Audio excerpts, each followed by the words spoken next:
This video should be viewed for information and historical purposes only.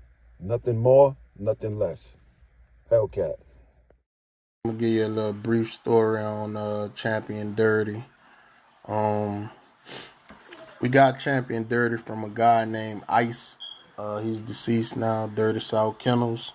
Um, we had Dirty's little mate, half brother, same mom, different dad.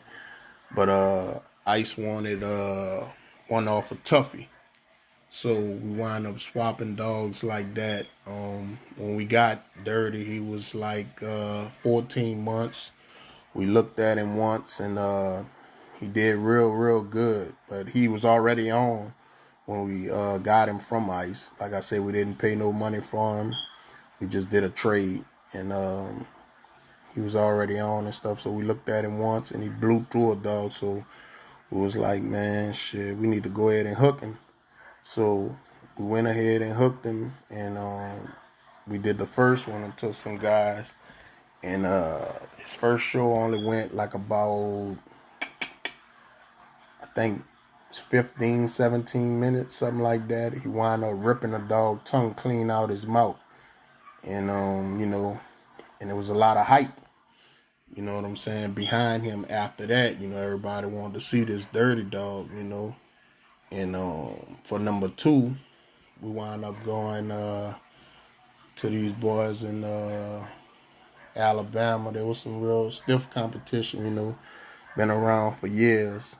And they had a one-time winner. We both was one-time winners at the time. And like I say, that one there, I think their dog had the one in an hour and 47 his first time. Shit, he wound up jumping the box in like 20-something minutes against Dirty.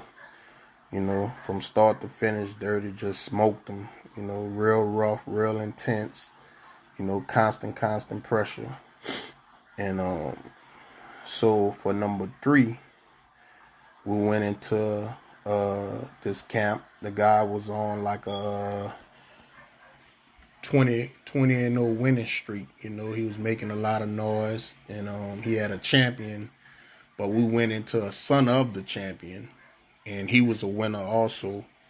And we wind up beating him under the 30-minute mark too. So we wind up winning, making champion without even hitting the 30-minute mark.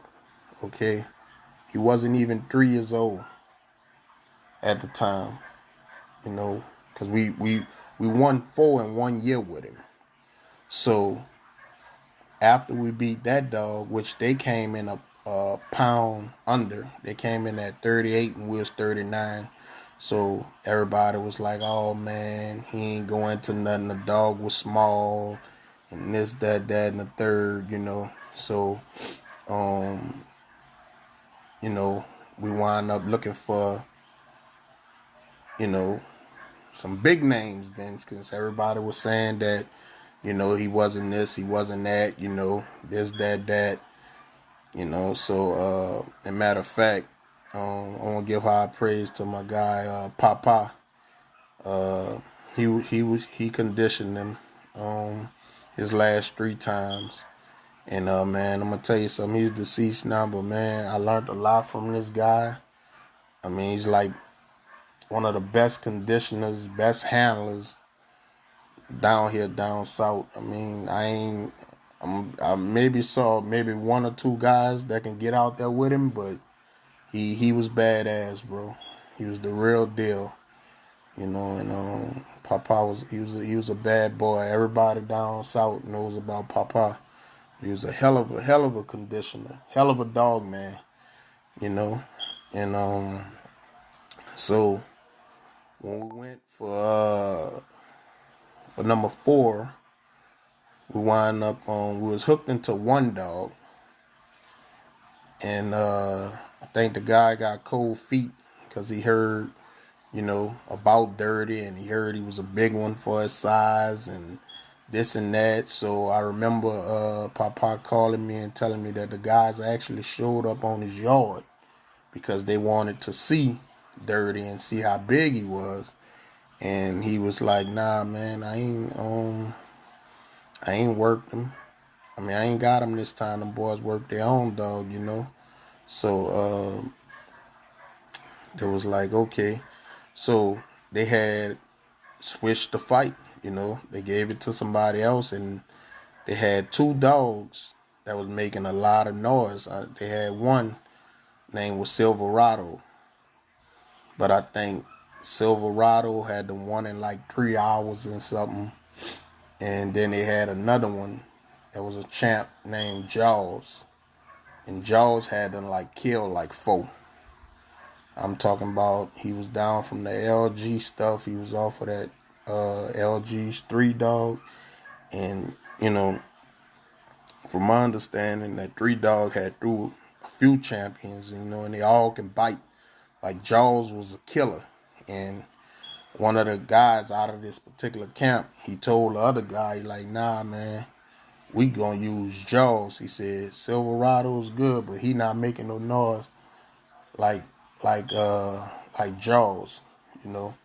So they wind up using Jaws, and you know, like I say, man, it was a lot of hype behind this particular show, you know, and so once again, you know, we never really had saw Dirty get tested. He never had hit the 30-minute mark, not in schooling, not in his shows, nothing. I mean, he was so explosive and so strong, and my guy used to have him in excellent shape.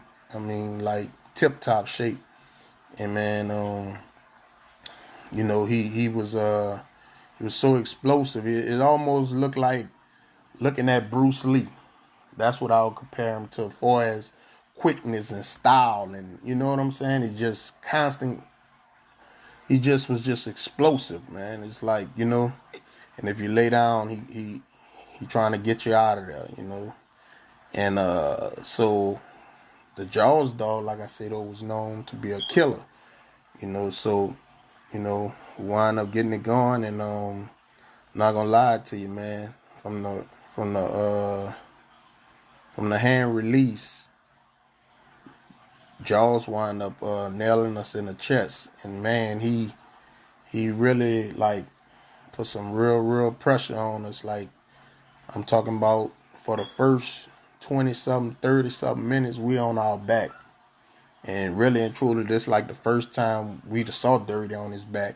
I mean, in other shows, he probably touched his back for a second, maybe 5 seconds at the most, and he pop up like popcorn. But this dog, man, was extremely rough with a hard mouth. I'm talking about, man, he hit us in our shoulders, in the front shoulders, man, and I ain't lying. I'm talking about he did some damage, bro. He did some damage, and it wasn't looking good at first. You know what I'm saying? Because like I said, we never had saw Dirty had to go through that type of adversity.